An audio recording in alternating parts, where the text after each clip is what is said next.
दोस्तों स्वागत है आपका डीमैट क्रिएशंस में। कैसे हैं आप लोग? दोस्तों जो आज की वीडियो है अलग है कुछ, क्योंकि इसमें हम लोग आपको जो है अपने नाना के बारे में बताएंगे, जो बहुत ही बड़े लखनऊ के मशहूर एडवोकेट थे, वकील थे, जिनका नाम था late Mazhar Hussain. Hello viewers, today on 10th January is the birth anniversary of my Nana, late Mr. Mazhar Hussain. He was a very famous criminal lawyer and he wrote a lot of books relating to the same. A few of them are Criminal Procedure Code Act number 2 of 1974, others being laws relating to foreigners in India, laws relating to drugs in India, suppression of immoral traffic in Women and Girls Act, prevention of food adulteration act. I'll share the link with you in the description below. The name of his publishing house is Sheba Law Agency. It is named after my eldest Khala, Sheba Khala. He fought a lot of cases for the famous personalities of Lucknow, former Chief Justice of India M.H. Beg and Dr. Shaida Khan.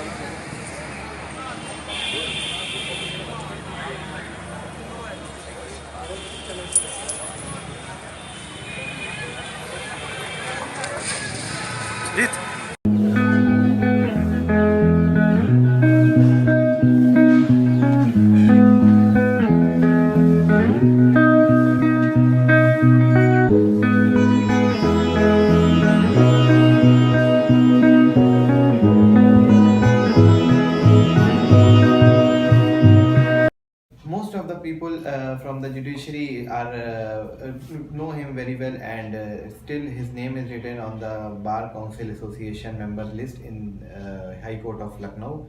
So if you if you get a chance to visit the High Court sometime, you can go and see it by yourself also, that his name is written over there. And once you ask some old advocates about him, they must be knowing about him very well. And apart from this, later on I will show you one video clip of his junior, Mr. Zafar Yab Jalani, who is the advocate for Babri Masjid. Like he is the in the member advocate member of the Babri Masjid case. So he is basically, he will tell you about more about late Mazhar Hussain, and then you will get to know more about his personality.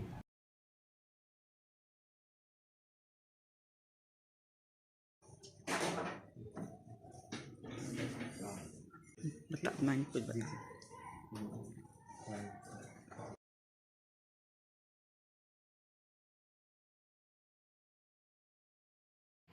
जी जी। मजहर हुसैन साहब advocate, हमने जब यहाँ वकालत शुरू की है 1971 में, उस वक्त वो काफ़ी सीनियर थे और तजुर्बा था। अगरचे वो दीवानी के मुकदमात भी करते थे, लेकिन फौजदारी के वो एक्सपर्ट समझ जाते थे। और हमें भी कभी कुछ पूछना होता था उनसे फौजदारी के मामले में, तो उनसे या तो वहाँ सिविल कोर्ट है जहाँ, वहाँ चले जाते थे, नहीं तो फिर घर पे, जहाँ पर उनका घर था वो हमारे ऑफिस से करीबी था। हम कचहरी रोड पे ऑफिस उस ज़माने में करते थे, और यहाँ पर वो अमीनाबाद में उनका घर था। तो कभी कभी ऐसा भी होता था उनका भी शाम को आना, चाय पीना हुआ, वही बताएंगे, तो अक्सर घर में चले जाते थे। बड़ी मोहब्बत करते थे हमसे, और ख़ास तौर से उनका एक स्टाइल था, पान बहुत खाते थे। चूँकि हम भी पान खाने लगे, हमें उनके साथ जब अलग से मुलाकात होती थी तो पान वो उनकी डिबिया में रहता था, और ख़ास तौर से हमें निकाल के देते थे। ये उनकी बहुत ही खसूसी अंदाज में उनका पान होता था। लेकिन ये कि गुफ्तगू में बहुत ही नफीस गुफ्तगू करते थे, जैसे जो लखनवी अंदाज़ था, उस लखनवी अंदाज़ में वो गुफ्तगू करते थे। कोर्ट्स वगैरह में भी ऐसा नहीं कि वो, आज तक मैंने उनको कभी गुस्सा करते हुए देखा ही नहीं। जब भी वो बातचीत करते थे तो कोर्ट से भी इस अंदाज में करते थे कि कोर्ट भी उससे बहुत मुतासिर होती थी। तो इसलिए उनकी सब लोग इज़्ज़त भी करते थे, अदालतें भी इज़्ज़त करती थी और वकला भी इज़्ज़त करते थे। उनके जूनियर भी और सीनियर भी, यानी हमारे सीनियर जो थे शफीकुर रहमान साहब, वो उनके सीनियर, उनसे सीनियर थे, लेकिन वो भी उनको बड़ी मोहब्बत से बुलाते थे और वो उनका इसी तरह इज़्ज़त करते थे। तो क्रिमिनल प्रोसीजर कोड जो उनकी किताब है, रेडी रिकॉर्डर, जो क्रिमिनल प्रोसीजर कोड, ये दरअसल उनकी किताब जो है वो एक तरीके से शॉर्ट नोट है। जो जूनियर वकला आते हैं उनको गाइड करने के लिए, क्रिमिनल प्रोसीजर कोड काफ़ी मोटा है, तो वो उन्होंने शॉर्ट में चीज़ें लिख दी हैं, किस किस पॉइंट पर कौन सेक्शन है और कहाँ मिलेगा। तो ये एक तरीके से जो गाइड बुक होती है, तो ये गाइड बुक है जूनियर वकला के लिए। तो ये किताब अपने आप में बहुत उस वक्त पर लोगों को इसको पसंद करते थे, जूनियर वकला ख़ास तौर पे। अब उनके इंतकाल के बाद तो ज़ाहिर है आउट ऑफ प्रिंट हो गई है जी। इसको अगर दोबारा मार्केट में लाया जाए तो इससे बहुत फ़ायदा होगा, क्योंकि ये एक शॉर्ट नोट टाइप में है।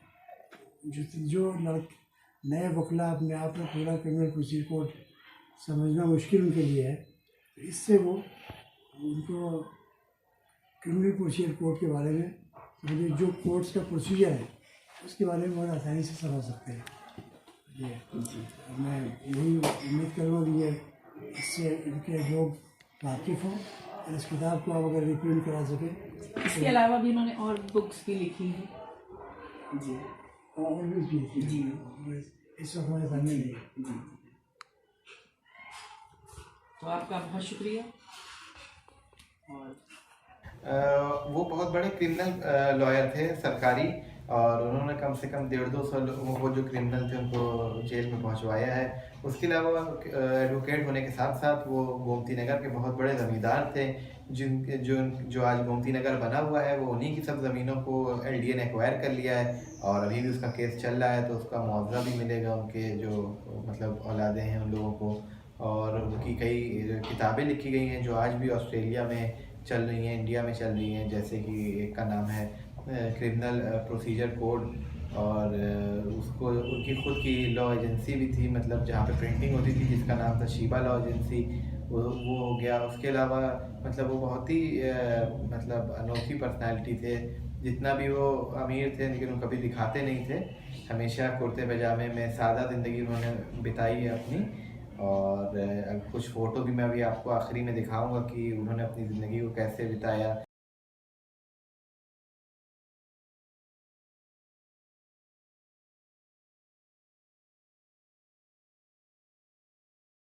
He is not with us, but still people do remember him, and they know him by face, and they tell us when they meet us sometimes that yeah, so it is very proud moment for us that most of the people in Lucknow connected with this police। वो जो है गरीबों की बहुत मदद करते थे, गरीब लोगों का केस फ्री में भी उन्होंने कितने केस लड़े हैं। उसके अलावा आज जो लखनऊ के बहुत बड़े बड़े मशहूर लॉयर हैं उनके साथ उन्होंने प्रैक्टिस करी है, मतलब मेरे नाना के साथ उन लोग लॉयर ने प्रैक्टिस करी है। तो यही सीन है। तो दोस्तों उम्मीद करता हूँ कि आपको ये वीडियो भी पसंद आएगी, आप लोग को जान के मेरे नाना के बारे में बहुत अच्छा लगेगा। तो दोस्तों ये वीडियो कुछ अलग है क्योंकि इसमें आपको मेन जो कंटेंट क्रिएटर हैं वो तो नहीं दिखेंगे, लेकिन हाँ ये वीडियो हम दोनों भाइयों ने मिल के बनाया है जो हमारे नाना के बारे में है, लेट मजहर हुसैन एडवोकेट। और एडवोकेट होने के साथ साथ वो बहुत बड़े ज़मींदार भी थे उजरियाओं के, जो आज गोमती नगर बसा हुआ है वो पूरा उन्हीं की ज़मीनों पे बसा हुआ है जो LDA ने एक्वायर करनी थी ज़मीनें। तो दोस्तों अगर ये वीडियो आपको पसंद आया हो तो चैनल को ज़रूर लाइक करें, सब्सक्राइब करें और शेयर करना ना भूलें। और अगर आपको मुकदमे में कोई एक्सपर्ट एडवाइस चाहिए तो आप कई अच्छे वकील हैं उनसे ले सकते हैं। तो फिर मिलता हूँ आपसे नेक्स्ट वीडियो में। तो जब तक लिए अपना ख्याल रखें, अपनी फैमिली का ख्याल रखें। Take care, good bye.